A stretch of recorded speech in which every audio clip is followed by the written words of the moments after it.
La division provinciale du genre, famille et enfants, en collaboration avec des associations féminines, avec l'appui des stars RDC et UNFPA, a organisé un culte de prière pour la nation congolaise à l'église CEPAC. Cela fait suite à plusieurs séances de prière tenues de 12h à 13h au bureau de la division, conformément aux instructions du ministère du genre, famille et enfants.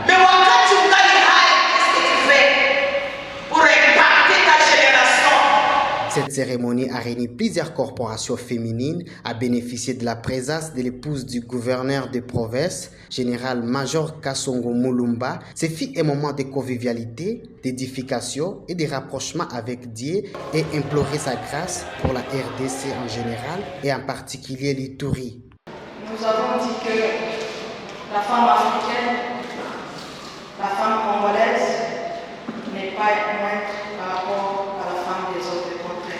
Lors de la cérémonie officielle, des discours, des messages à l'intention des femmes étaient au rendez-vous, une occasion pour l'épouse du gouverneur de manifester son engagement dans la lutte pour la promotion des droits de la femme en Ituri, a annoncé être disponible à échanger avec les femmes. C'est que je dirais, nous allons accompagner l'autorité. On est là, les portes sont encore ouvertes. Nous allons continuer à recevoir ceux qui ont besoin de nous rencontrer.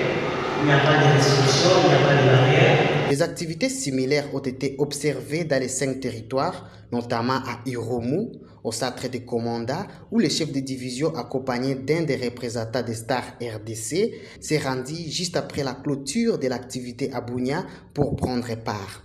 Sa présence chez nous aussi, ça nous a soulagés.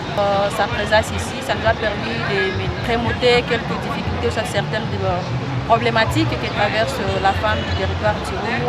À travers cette activité, j'appelle les femmes du territoire d'Iromu de mettre leur confiance au chef de division ainsi qu'aux autorités locales. Le CD a rappelé l'importance de cette journée en exhortant les femmes de Komanda à tenir bon et à rester confiantes car elle n'est pas oubliée par les ministères et la province.